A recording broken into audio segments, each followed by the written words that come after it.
Bom, primeiramente, deixa eu compartilhar o ambiente da disciplina. E aí é o seguinte, hoje é a nossa última atividade síncrona antes dos seminários, tá? Aí só para lembrar que os seminários eles vão ocorrer nos dias 12, 19 e 26, certo? E aí é o seguinte, o Ítalo vai apresentar dia 12, você e a Jéssica no dia 19, certo? Os demais, como eles desistiram da disciplina, então a gente vai ter um seminário no dia 12, e aí o seu e da Jéssica no dia 19, certo? Certo. É só para lembrar disso aqui. O módulo 3, ele ainda está em andamento, tá? Porque vocês têm até dia 4 de novembro para postar, que é o Minuto Lumière, certo? E aí, o módulo 4, na verdade, a gente está antecipando a atividade síncrona para vocês terem mais tempo para fazer a última atividade, tá? E o módulo 4, o módulo 3, ele vai até dia 4 de novembro, então tá no prazo ainda, né? E aí o módulo 4 que a gente começa hoje, na verdade não, a gente vai ter atividade síncrona hoje, mas o início previsto dia 5 de novembro, tá? Vocês vão ter que escrever um texto narrativo sobre ciência na contemporaneidade. Então, o tema é ciência da contemporaneidade e a atividade avaliativa vai ser o texto narrativo, que vocês vão ter até o dia 25 de novembro para fazer a postagem. Sim, só uma dúvida. Pode perguntar. Eu vi uns exemplos de vídeo e tal, mas eu ainda não entendi muito bem o contexto do vídeo. Do Minuto Lumière? Sim. O tema é ciência da modernidade, né? Vocês podem escolher, por exemplo, representar um cientista da modernidade ou representar um método científico. E aí, basicamente, vocês têm que filmar em plano sequência, ou seja, um plano sem cortes, durante 1 minuto. E aí, basicamente, vocês fazem algum tipo de ação na frente da câmera, sem movimento, sem edição, sem som, sem corte. Basicamente, a história precisa ser contada na frente da câmera. Então, por exemplo, no caso do método científico, vocês podem colocar lá o celular para filmar e aí coloca o celular na horizontal, tá? Para poder ficar mais estilo tela de cinema mesmo. E aí vocês podem, por exemplo, representar uma pessoa olhando um fenômeno, uma planta. E aí, olhando a planta, a pessoa, sabe, tipo, vê alguma coisa. E aí a pessoa pode sair do enquadramento, trazer alguma coisa para testar, por exemplo, se planta usa água para sobreviver, e aí olhar para a planta e perceber que a planta usa água para sobreviver. Entende? Então, assim, alguma coisa que remeta a algum dos temas da ciência na modernidade. Então, vocês podem trabalhar a questão do método científico, a questão do racionalismo, né? Da crítica ao empirismo, que é uma coisa forte que tem na modernidade, né? Principalmente por causa das ideias iluministas, né? E a Revolução Francesa, na verdade, ela é um aspecto que surge, né? Dessa questão do iluminismo. Eu não sei se ficou mais claro. Ficou. É porque é a primeira vez que o pessoal vai fazer na disciplina, né? Aqui na disciplina de História da Ciência, né? Em princípios evolutivos eu não peço, e na disciplina de evolução o pessoal faz. Só que é evolução humana, né? Aí o pessoal geralmente coloca tentativa de pegar as coisas sem ter os polegares livres, né? Ou mostra uma transição quase bípede para bípede, né? Mas aqui na disciplina vai ser a primeira vez que a gente está testando. Mas aí vocês podem usar qualquer um dos temas que a gente discutiu, né? Que retrata essa questão da ciência naquele período, né? Sim, sim. Ok, obrigado. Certo. E aí, para o último módulo, é um texto narrativo. Vocês não precisam escrever sem contar. Porque a contemporaneidade, vocês podem pensar em alguma coisa relacionada desde o século XIX, né? Século XVIII, século XIX, mais ou menos, que é finalzinho do século XVIII, começo do XIX, começa a ciência na modernidade, mas também vocês podem pensar para o futuro. Né? A partir do que a gente tem hoje, qual seria o desdobramento para a história da ciência, né? E aí vocês podem, por isso que é a opção de texto narrativo ao invés de dissertativo. Então, vocês vão contar uma história, e aí, no contexto da história que vocês vão contar, vocês vão colocar alguma coisa relacionada à ciência na contemporaneidade. Certo? Então, basicamente, O último módulo é esse, e aí a nossa próxima atividade síncrona vai ocorrer dia 12 de novembro, que é quando o Ítalo vai apresentar o seminário. Certo? Aí depois do dia 12 de 19, que aí é você e a Jéssica, e daí a gente finaliza a disciplina sem maiores traumas, sem maiores frustrações, bem tranquilamente, tá? Ok. Beleza. Então, agora eu vou começar então a...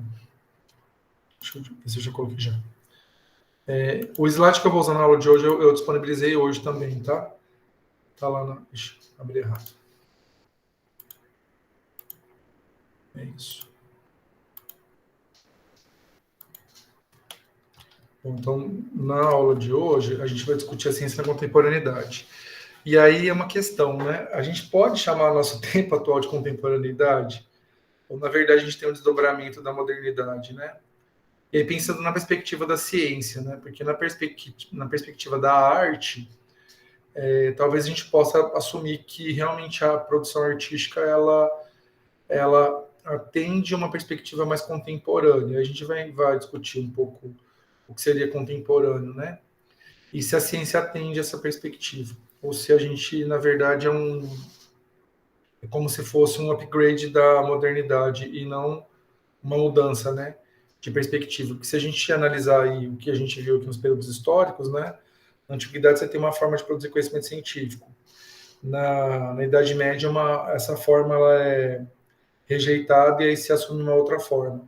Aí na modernidade, uma nova forma de produção de conhecimento científico é criada e tenta se superar o estado da medievalidade. E aí, será que a gente vive um momento que nós, de alguma forma, superamos a modernidade? Né?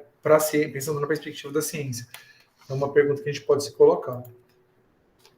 E aí, algumas questões importantes, né, em relação ao contexto da pós-modernidade ou da contemporaneidade.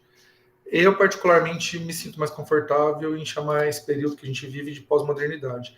Eu não acho que a gente teve uma superação real do que era proposto, do que se pensava na modernidade, pelo menos para a ciência. Talvez para a organização social, a produção artística, conforme eu disse, algumas áreas das humanidades também, mas para a ciência, principalmente ciências biológicas, eu acho que a gente está muito preso à modernidade. E vocês vão entender por que isso aconteceu, né? Só para a gente recordar um pouquinho, que a gente já discutiu, a biologia tem sua origem principalmente na filosofia aristotélica. E, basicamente, depois da antiguidade, apesar de ter em alguns mosteiros, né, certas tentativas, tentando se pensar nas ciências naturais, né, na perspectiva das ciências biológicas, elas têm ocorrido, elas foram muito tímidas. E durante a modernidade também, pouco se avançou. Na verdade, tem um marco importante no finalzinho da Idade Moderna, que seria, né, a classificação biológica do Linneu, mas eu não sei até que ponto a gente pode considerar esse marco da modernidade, ou se na verdade é um germenzinho da pós-modernidade que vai ocorrer depois na biologia. Tá? A gente vai falar um pouco mais sobre isso na aula de hoje. Que se a gente pensar no contexto da pós-modernidade, o que vai acontecer é que tem principalmente no século XIX, há uma hipervalorização do subjetivo, do eu. E essa hipervalorização, né, ela vai interferir na perspectiva mais artística, no que a gente chama de romantismo, né? Mas, por outro lado, também interfere na forma que o ser humano se vê, né, no mundo. Então, essa perspectiva subjetiva, que a gente pode traduzir também como perspectiva individualista, ela começa a ganhar forma no século XIX. Certo? E aí, na segunda metade do século XIX, como é bastante comum, né, há digamos assim, uma crítica a essa hipersubjetividade, e aí se tenta, né, trazer à tona de novo uma perspectiva mais racionalista. E aí a gente tem, né, na arte o realismo, o Machado de Assis é um exemplo célebre, né, para a nossa literatura, dentro dessa escola literária, entre aspas, mas dentro da perspectiva científica, o realismo ele vai se converter numa linha filosófica, né? Na verdade, ele vai se alimentar filosoficamente, ideologicamente, do que a gente chama de positivismo, né? E aí tem alguns pensadores, né? Esses dois em particular, eles acabam tendo um papel muito importante para a fundamentação filosófica da biologia, né? Tanto Nietzsche quanto o Kierkegaard. E aí você tem também, numa outra perspectiva, o Freud e o Jung, que a gente não vai discutir bastante muito aqui. Mas é importante vocês entenderem o que é o positivismo, né? O positivismo é um sistema filosófico que ele foi, digamos assim, fundamentado pelos trabalhos do Augusto Comte, que foi um filósofo francês, né, do século XIX. E aí, nessa perspectiva, as questões metafísicas, né, elas são inacessíveis. E aí, essa questão do positivismo, ela é colocada de uma... Por isso que o Nietzsche é importante nessa perspectiva. O positivismo é muito autoritário, é uma perspectiva muito autoritária e muito tipológica. Então, a questão metafísica ela não é atingível, mas é possível você, por exemplo, dar nome às coisas, e a partir do momento que aquele nome é dado e ele é compartilhado, ele passa a ser meio que imutável, né? Então, o positivismo tem uma pegada muito forte em relação a nossa bandeira, por exemplo, o símbolo, aquela frase ordem e progresso, é uma máxima positivista, né? Então, essa perspectiva do positivismo vai macular muito a biologia, porque a biologia vai surgir nesse contexto. Então, não é à toa, eu acredito que vocês tenham vivenciado isso durante a faculdade, que algumas disciplinas parece que o nome das coisas é mais importante que os processos biológicos relacionados. E aí, se a gente parar para pensar que o nome das coisas é uma invenção humana e que os processos são o que acontece, porque, por exemplo, para um animal, não interessa se ele tem veia e artéria, né? Interessa que esse tipo de constituição anatômica serve para o transporte de sangue. Então, é como se fossem vias de transporte de sangue. E aí, por sua vez, de oxigênio e de nutrientes, né? Para todas as células. Então, só que, por outro lado, o positivismo, como ele tem essa questão que a gente precisa ter tudo muito organizado, tudo muito classificado, tudo muito tipolizado, isso acaba interferindo muito na forma que a biologia surge enquanto ciência, porque é mais ou menos nesse período que até a alcunha biologia ela é utilizada, né? E aí, a gente precisa dar uma olhadinha no que está acontecendo, né? A França tem um papel importante, aí na perspectiva da arte, né? Tem impressionismo, principalmente na pintura do Manet, mas o impressionismo também ele vai ser encontrado nas obras do Monet e também tem uma interferência na literatura, né? E aí o simbolismo, que é uma escola literária que aqui no Brasil também a gente tem bastante impacto, né? O Augusto dos Anjos, por exemplo, ele é dessa vertente, né? O simbolismo ele tende a utilizar dentro da sua produção artística elementos que vão ativar os nossos sentidos, né? Então, é uma experiência empírica quando a gente tem contato com uma obra simbolista, seja ela da literatura, da música, da arquitetura.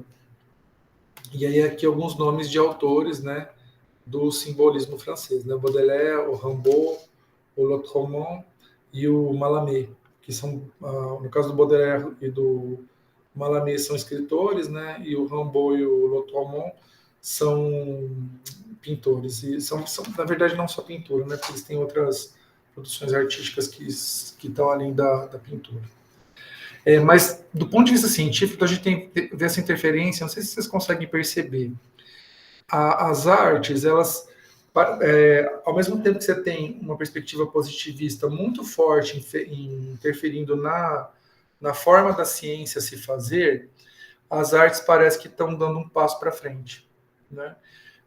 Se a gente pensa numa perspectiva simbolista, que ela hipervaloriza principalmente a questão do empirismo, da utilização dos sentidos, né, isso de alguma forma se afasta daquela perspectiva positiva, que é regrada, tipológica e tudo mais, né? Então, só para vocês entenderem, dá a impressão que a arte ela está caminhando de uma forma mais veloz, e aí a ciência, principalmente em virtude do positivismo, ela vai avançando de forma mais lenta. E aí tem uma questão importante para o desenvolvimento científico, que é a Revolução Industrial, e aí essas questões aqui, divisão de trabalho, especialização de trabalho, concentração de renda e riqueza, aumento da produtividade industrial e agrícola, aumento do consumo, trabalho assalariado, urbanização, todas essas questões aí, elas necessitam de utilização de técnicas e tecnologias para serem resolvidas. Então, se há um aumento da produtividade, é importante que haja uma forma de se entender como é feito o cultivo para otimizar esse cultivo, por exemplo, ou produção de tecnologias que vão implementar esse tipo de ação humana. E para que isso ocorra, é importante que haja um avanço científico. Né? Só é possível produzir tecnologia se houver um avanço científico que vai fazer, que produza entendimento sobre o funcionamento das coisas, e aí, a partir disso é possível se produzir coisas que funcionam para atender demandas humanas. Né? Aí vejam que dentro dessa lógica o positivismo já funciona melhor. Por quê? Porque para que haja, né, uma possibilidade de uma indústria ser produtiva, é importante essa ordenação. Cada um faz sua função, mas muito bem estabelecida, que você não pode sair daquela... Se eu sou, por exemplo, um operador de... Aqui nessa figura não dá para saber direito que tipo de indústria é, mas parece que tem a ver com motor, né? Não sei. Têxtil não é, mas tá, vamos pensar que é uma indústria metalúrgica, né? Então, aquela pessoa que está relacionada, por exemplo, a produzir placas de ferro, ela tem que ser hiper competente naquilo. E ela não pode sair fora daquilo, porque qualquer coisa que ela faça que é fora daquilo, produz uma placa que talvez não atenda à demanda. Né? Então, isso é bem apropriado para uma perspectiva positivista. E aí, como essa questão aqui ela tem um papel importante para alavancar, né, a questão da ciência, e até um ganho de status, né, para a perspectiva científica. E aí essa perspectiva aqui, uma forma positivista, né, de se pensar é muito útil. Então a ciência acaba sendo maculada por essa questão teórica do pensamento positivista interferindo no que é ciência, e aí uma questão pragmática que o positivismo é bastante aplicável, né, e que também interfere na produção do conhecimento científico. É como se a gente tivesse aí um conjunto de engrenagens, né, que vai favorecer uma forma de produzir ciência que é mais positivista do que qualquer outra coisa. E aí, quando a gente pensa na questão da pós-modernidade, eu até brinquei um pouco que a pós-modernidade ela é marcada, né, por grandes empresas, né? Então a gente consegue, por exemplo, nessa figura tem a PlayStation, a Vivo, né? A Apple, McDonald's, Disney, aí o Explorer, que aí como é um pouco mais antiga essa figura, tem Netscape, né? A Coca-Cola e assim por diante, né? Várias marcas aqui que a gente consegue enxergar. Então você tem aí uma série de empresas que dominam todo o mercado e que de alguma forma alavancam o desenvolvimento tecnológico e indiretamente também acabam interferindo na forma de produzir conhecimento científico, certo? E aí, por que é complicado a gente chamar esse período que a gente vive agora de um período contemporâneo, de fato, né? Porque se a gente parar para pensar, basicamente uma mudança importante que ocorre aqui, na transição modernidade pós-modernidade, é que há uma mudança, né, do modelo fordista para uma substituição, né, do modelo fordista por um modelo de acumulação flexível, né? Então, ao invés de você ter aquela questão da produção em massa muito clara, você tem aí é como se você trabalhasse com uma carteira diversificada de investimentos, né? Então, isso é mais valorizado que você investir todo o seu dinheiro em uma questão só. Então, isso parece que é uma coisa banal, né? Cotidiana, né? Que é qualquer canal de YouTube que você segue, que você tem alguém dando dicas financeiras, eles vão falar sobre isso, né? Mas por outro lado, isso indica uma forma de pensamento que vigora, né? Então, tem a ver com a internet, né? Por exemplo, eu agora estou dando aula para vocês aqui, eu estou com 1, 2, 3 janelas abertas, né? Eu acredito que aconteça algo muito parecido com vocês. Vocês devem também estar com uma série de janelas abertas. Eu estou com uma janela de um e-mail que eu tenho, do Gmail, o meu e-mail da UFTM, e aí a janela da agenda, que me permitiu chegar ao link da aula de hoje, né? Então, só aqui eu estou com 4 janelas abertas. Então, vejo que a gente tem hoje essa forma, né, da gente usar as ferramentas que a gente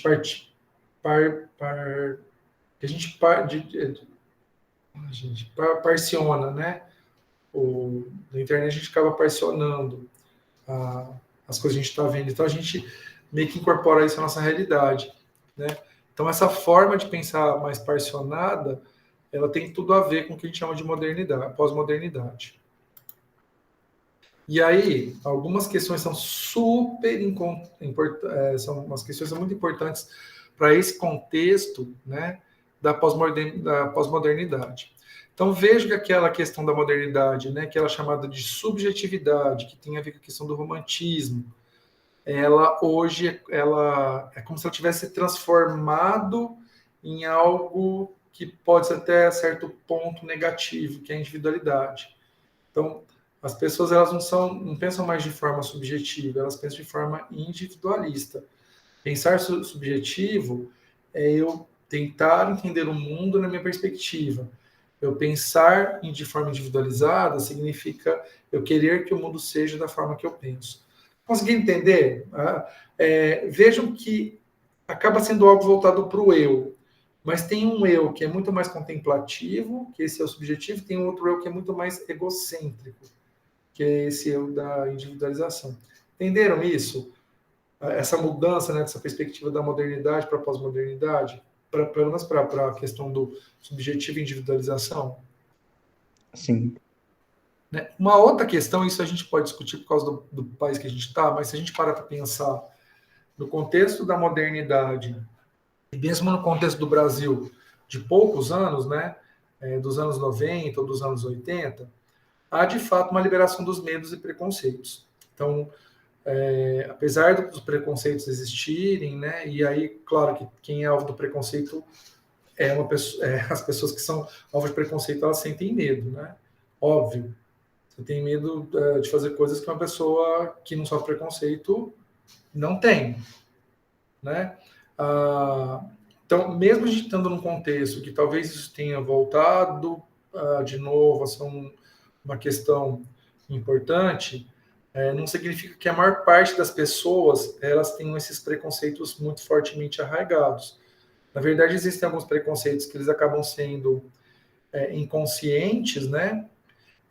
Mas a maioria das pessoas, mesmo aqui no Brasil, elas têm uma mentalidade que depende, né, do grupo e depende do preconceito. Mas se a gente compara com os anos 80 e com os anos 90, a questão do preconceito ela era muito mais forte, dos preconceitos de forma geral, tá? Era muito mais forte do que hoje. Tá? Isso a gente não pode negar. Já visto o que acontece com as novelas, né? Comecinho dos anos 2000, uma cena de beijo entre 2 homens foi gravada e ela não foi exibida. Isso só foi ocorrer mais de 10 anos depois, que aí a população ela estava mais preparada, né, para ver isso numa novela de alta audiência. Então, isso é um indicativo de que realmente há uma superação do preconceito. Aprovação de casamento gay, né, questão das cotas, né, para pessoas pretas. Então, tudo isso são questões que nos anos 90 não existiam.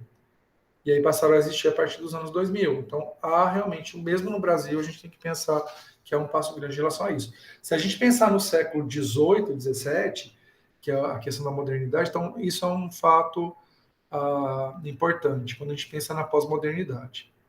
A questão da liberdade de expressão, ela é amplamente vinculada, né? E acho que devemos defender isso até o último respiro, né? Mesmo sabendo que a liberdade de expressão ela produz certos efeitos indesejáveis, como a questão da hiperpropagação de fake news, né? Que é uma realidade que a gente vem enfrentando, principalmente com o advento, né, das redes de comunicação tipo WhatsApp, mas que não é uma exclusividade do período atual, tá, gente? Questão de fake news, isso aí já existe há muito tempo, né? As fake news tinham uma outra caracterização, né? Em outros momentos, mas com as redes sociais parece que se tornou mais fácil essa propagação, mas tem a ver com a questão do advento da liberdade de expressão, que com certeza ela era mais limitada durante a modernidade. A questão da tecnologia é algo óbvio, né? Para a gente poder ter. Imagina, eu não consigo imaginar uma situação dessas quando eu estava na graduação, tá? Se é possível ter uma aula online, e aí cada um de nós em algum espaço físico bem distante, né? E aí como, né? Que seria isso nos anos 90, nos anos 90, mesmo começando nos anos 2000, era algo que era muito difícil, né? De se concretizar, e hoje virou uma rotina nossa diária, né? Então, praticamente todos os dias a gente está estabelecendo comunicação com pessoas utilizando essa tecnologia. E a questão da facilidade de comunicação, de novo, eu evoco essa situação da TIC, né? Que nós estamos utilizando aqui neste momento, que permite que a gente tenha essa aula, que se não existisse essa tecnologia da informação e da comunicação, seria possível ter essa aula, e a gente pode estar aqui conversando sobre a história da ciência na contemporaneidade, certo? Então, isso, claro que, da mesma forma que eu falei, a questão da liberdade de expressão, ela tem um ponto que, apesar dele trazer um incômodo, é melhor ter liberdade de expressão e ter esse incômodo da fake news do que não ter a liberdade de expressão, certo? Então, é muito melhor você poder se expressar, mesmo que você tenha que se deparar com certas expressões que elas são equivocadas, muito melhor a gente ter isso do que não ter direito a se expressar de jeito algum, certo? E, obviamente, que essa questão de liberdade de expressão está relacionada também a essa facilidade na comunicação. E aí, pessoal, tem uma tabelinha que eu coloquei aqui do lado, que ela compara, né, os valores da modernidade e os valores da pós-modernidade, né?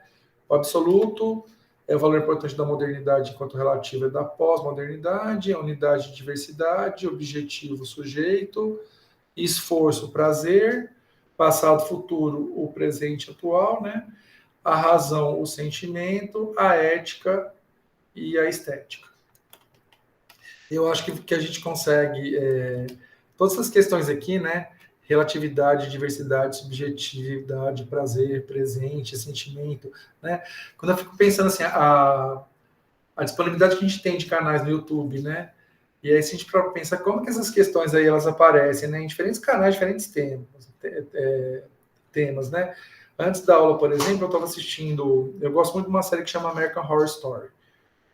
E aí, esse ano, como não teve temporada do ano passado, é uma série que é antológica, né? Então, cada temporada é uma... Eu gosto bastante, viu, Alex? Principalmente eu gosto de Coven e Asylum. Nossa, amo Asylum. É a melhor temporada. E gosto muito, muito, muito, muito de Coach. Muito, muito, muito. E... essas duas que eu falei, né? E, claro, a primeira é muito boa também, né? Que a primeira, na verdade, é que possibilitou esse sucesso total. Tem umas que, por exemplo, Freak Show é meio esquisita, podia ter sido melhor, o tema era legal, mas falta, acho que um pouquinho de organização mesmo de roteiro. Roanoke eu adoro também, aquela questão de ter um documentário dentro de um documentário, muito bom. Né? Mas a temporada atual, eles separaram em duas, né? Então você tem uma parte que tem 6 episódios, que é como se fosse uma temporada, e uma outra parte que tem 4 episódios, que é outra história. São 2 histórias independentes dentro de uma mesma temporada. E aí eu estava assistindo uma crítica, né? Um canal que eu sigo que faz crítica da série, fala de várias séries, mas a American Horror Story, a pessoa ela gosta bastante, então ela faz umas críticas legais a respeito. E aí, claro, né? Eu consigo enxergar todas as questões aí, né? Relatividade, diversidade, subjetivo, porque ela traz a opinião dela, é uma menina, né? Ela traz a opinião dela sobre a série, ela acaba discutindo, né? Várias questões importantes, não só em relação à diversidade sexual, mas a diversidades múltiplas, né? Nesse caso, por exemplo, nas temporadas, a própria temporada traz temas diversos e aí ela traz para discussão, né? Obviamente que é relativa, porque é a opinião, e ela deixa claro que é a opinião dela, que é algo subjetivo. Ela faz isso porque ela gosta de falar sobre a série, então o prazer está ali. Ela fala de uma série que está passando nesse momento, que é o presente, ela expressa coisas que ela gostou, coisas que ela não gostou. Então, assim, é muito interessante que os diferentes canais do YouTube, basicamente, eles seguem, né? Mesmo que sejam canais de outros temas, né? De política, ou de conservadores, né? Qualquer coisa desse tipo, é engraçado que a gente consegue identificar, né, esses valores da pós-modernidade constituindo, né, os canais. É muito, muito bacana essa questão da... Por isso que eu não acredito que a gente esteja na contemporaneidade. Eu acho que esses valores da pós-modernidade eles estão muito fortes, né, no nosso cotidiano. E aí a questão da ciência, né? O que vai acontecer com a ciência durante essa pós-modernidade, que é o período que nós estamos? Então, algumas questões. A ciência ela é muito fragmentada. Na antiguidade, você tem lá as pessoas produzindo muitos conhecimentos, né? Da perspectiva científica, mas esses conhecimentos parece que eles fazem uma integração, né? Uma coisa mais holística. Durante a modernidade, é como se as coisas começaram a ser colocadas em caixinhas, né? E aí, na pós-modernidade, isso é muito forte. O que está acontecendo agora é que esse colocar em caixinhas, ele não está dando conta da realidade. E aí, nesse contexto, é que surgiram a questão das teorias de complexidade, que o mundo é complexo, né? Por mais que a gente tente didatizar as questões do mundo, colocando, por exemplo, curso de biologia em disciplinas, com uma série de especificidades, né? Por outro, essas especificidades da biologia na natureza, elas estão todas atuando de forma integrada, né? Um sistema vascular, ele está funcionando em virtude de mecanismos genéticos que controlam e regulam, que por sua vez, aquele organismo está dentro de um espaço, no ambiente que é mediado, né? Sofre interferência de um conjunto de mecanismos ecológicos, e por aí vai. Então a gente separa tudo aqui no curso, mas na realidade está tudo ocorrendo de forma conjunta, né? E aí essa preocupação de se tentar produzir uma ciência mais conjunta, ela está se tornando uma realidade, né? Porque no começo da modernidade e da pós-modernidade, esse efeito segregar em caixinha ele era muito forte. Agora é uma tendência dos grupos de pesquisa serem mais multidisciplinares. Quando você pega trabalhos científicos de revistas mais qualificadas, você percebe que a abordagem ela é múltipla, ela não é só, ela não foca um gene, ela foca aquele gene dentro de um contexto orgânico, que por sua vez tem um contexto ecológico. Se for alguma coisa relacionada ao humano, tem um contexto social. Então, tem a própria questão do Covid-19, por exemplo, os trabalhos, mesmo trabalhos mais técnicos, eles trazem essa perspectiva, né? Da questão da economia da China sendo algo importante para que o vírus que surge ali se disperse para o mundo inteiro, porque acaba sendo um país que tem uma ampla comunicação com praticamente o mundo inteiro, e aí, se ali tem uma origem de vírus, a facilidade daquele vírus se dispersar para o mundo todo é muito grande. Então, essas questões elas acabam sendo mais frequentes na ciência da atualidade. Uma outra coisa importante é que o fazer ciência está associado a métodos de análise, e aí existem diferentes métodos, né? A gente tem um método científico básico, que é aquele que a gente viu na aula de ciência na modernidade, mas esses métodos eles vão ter uma série de adaptações dependendo do contexto de produção científica, né? Isso mostra uma tendência assim, a ser mais flexível e menos positivista, né? Então a gente tem uma influência muito forte do positivismo, mas estamos caminhando para a flexibilização. Uma ciência mais orgânica, né, que tem a ver com a questão de ciência conjunta, o método científico ele incorporar a perspectiva humana e social no seu fazer, né?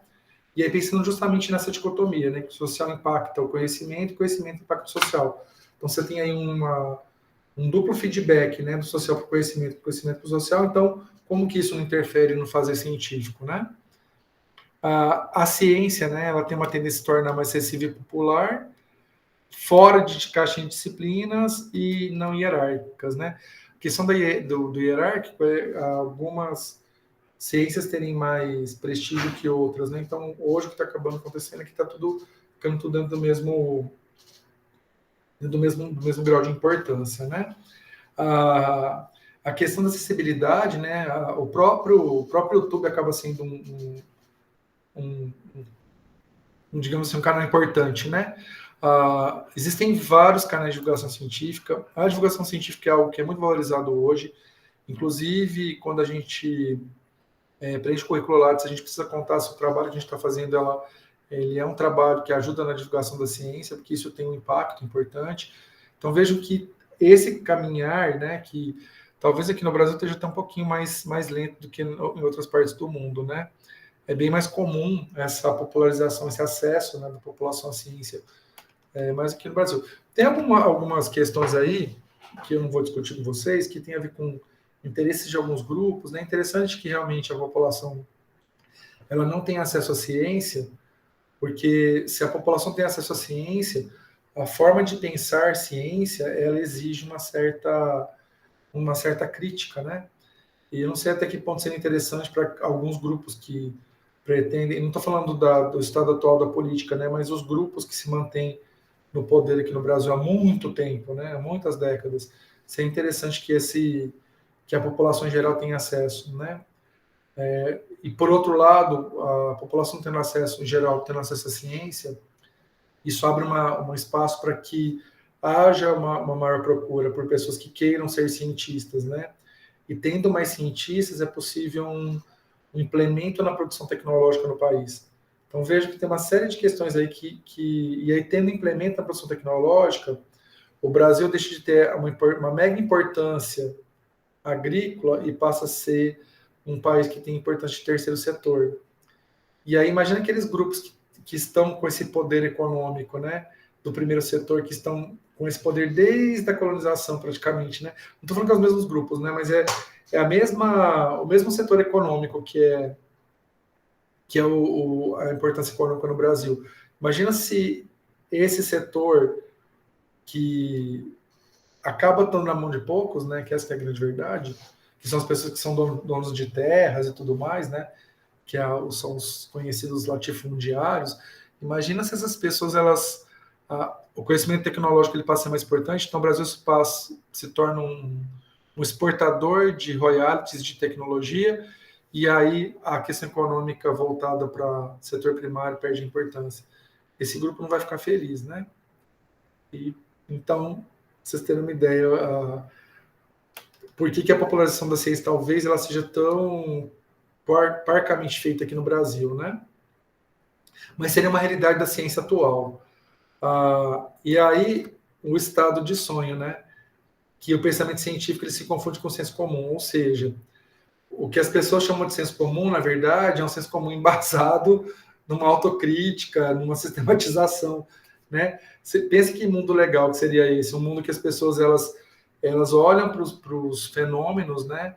E elas entendem os fenômenos não como uma questão de opinião, né? Porque o senso comum nosso, ele se aproxima muito mais de uma opinião do que de um conhecimento embasado, né?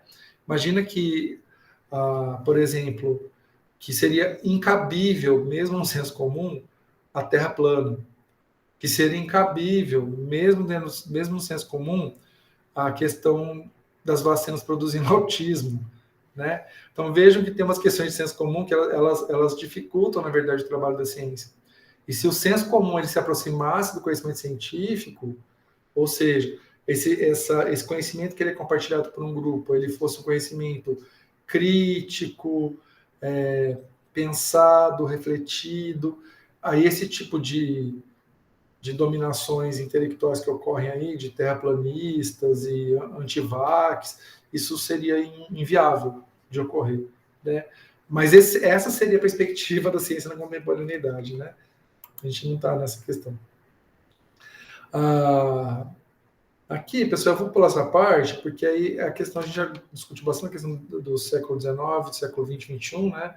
Nesses outros pontos, eu queria falar mais da questão da biologia. E aí, para vocês entenderem o que aconteceu com a biologia, essa disciplina chama História da Ciência da Biologia, mas basicamente a gente discute a questão da biologia agora. A biologia ela se torna, né, uma ciência com essa característica a partir do finalzinho da modernidade, né? E aí, então, a gente precisa falar um pouco do século XVIII antes da gente chegar na pós-modernidade, que é a partir do século XIX. Então, século XVIII ocorre uma série de avanços relacionados ao conhecimento da natureza. Um deles tem a ver com separar animais e vegetais dos minerais, porque até então, animais, vegetais e minerais eram grupos, né, de existências, né? Então, os minerais tinham uma existência, os animais tinham outra existência, os vegetais tinham outra. um marco importante nessa questão é a classificação do Linneu. A classificação do Linneu mostra uma preocupação em se excluir os minerais e aí considerar viva essas formas, né, que vão ser chamadas nessa época de animais e vegetais. Também é uma derrocada da biogênese, que vai começar no século XIX com os trabalhos do Redi, né, e vão avançar ao longo do século XVIII até o século XIX com os trabalhos, né, do Lewis, do Spallanzani e do Pasteur, que é no século XIX. E o termo biologia, ele vai surgir nessa época, tá? Então, tem ali uma questão de, principalmente, de entender o que são o que é forma de vida e classificar essas formas de vida, e aí, por outro lado, a questão de entender o mundo microbiológico, que basicamente essa derrocada da teoria da biogênese digamos assim, um aumento na compreensão do que é o mundo microscópico, certo? Então, você tem aí, basicamente, uma grande parte dos grupos, né, de organismos compondo o que a gente vai chamar de biologia posteriormente. Tá? Então, o termo é cunhado aí, mas ele vai se tornar mais popular no século XX. No século XIX, aí é o meu século preferido nesse aspecto, ao advento das teorias evolutivas, né? Aí eu destaco aqui a teoria de Lamarck e de Darwin. Tem algumas outras que surgem, mas basicamente essas duas são as principais, principalmente o darwinismo, né? A teoria de evolução por seleção. Mas não só essa questão, né? Aspectos relacionados à fisiologia e farmacologia são também bem desenvolvidos no século XIX, principalmente nos trabalhos do Magendie. A teoria celular, que é uma teoria mestra dentro da biologia, ela foi proposta pelo Schwann, né, nesse período também. A microbiologia e a genética também surgem enquanto formas de se conhecer o mundo, né? E aí, respectivamente, obras do Pasteur e do Mendel. Certo? Apesar dos trabalhos do Mendel eles só conseguirem ter alcançado o grande público no século XX, a produção do conhecimento é do século XIX. No século XX, justamente em virtude desse conhecimento das teorias do Mendel, é proposta a teoria cromossômica da herança, pelo Sutton e o Bovary. A ideia de que um gene, uma enzima, vai ser superado depois, né, no finalzinho do século XX, que foi proposta pelo Gerald. A teoria estética evolutiva, que aí tem um grande número de pessoas, né, de pensadores de várias áreas, né, ecologia, paleonto, genética. E a descoberta do DNA como molécula da hereditariedade e a estrutura do DNA.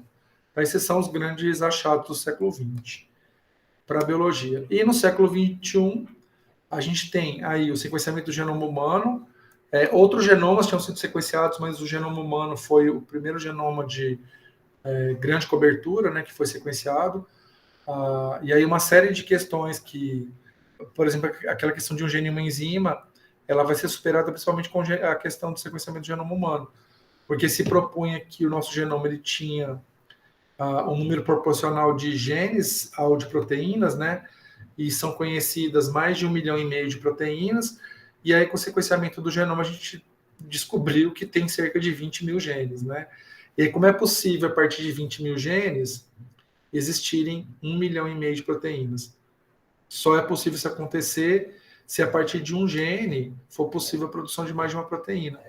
Né? Então esse paradigma, um gene e uma proteína, ele vai ser superado principalmente no século XXI.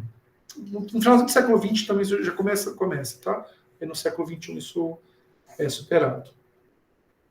A perspectiva reducionista ela tem um advento dentro da biologia, então essa particularização que vai acontecer, inclusive nos currículos, ela é muito forte a partir do século XXI. Então, o exemplo que eu trago aqui é reduzir a genética à biologia molecular. Né? Então, a gente consegue enxergar, quando a gente procura trabalhos, né, que envolvem a questão genética, muitos deles trazem a biologia molecular como uma forma e ignoram completamente a questão da genética. Qual que é a diferença? Né? A genética ela se preocupa com a transmissão dos caracteres.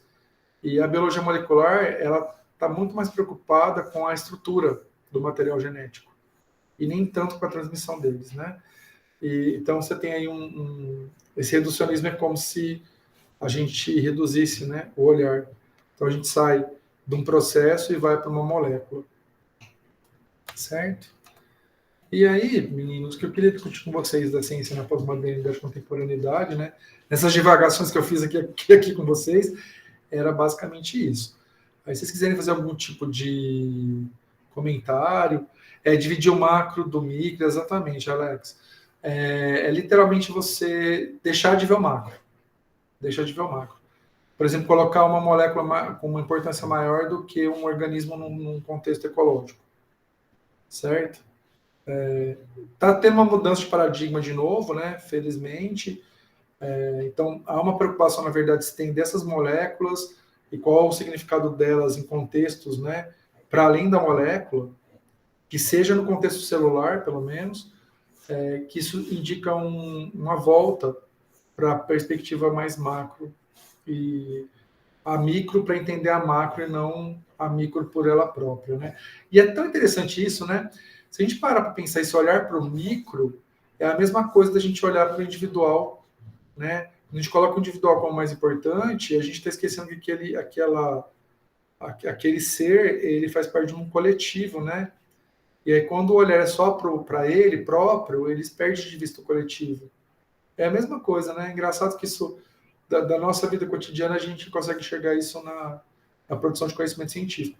É que tudo, na verdade, é conhecimento humano, né? É que você tem, assim, a operacionalização do conhecimento que é diferente, mas é tudo conhecimento humano. E aí, vocês querem comentar mais alguma coisa?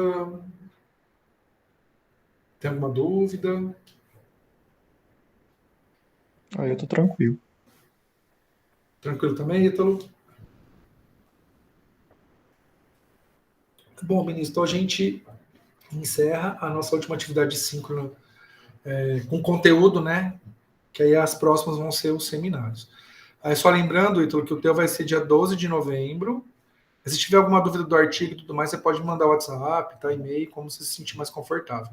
Quiser marcar uma reunião no Meet para a gente discutir o artigo também, fica à vontade. Mesma coisa para você, tá, Alex?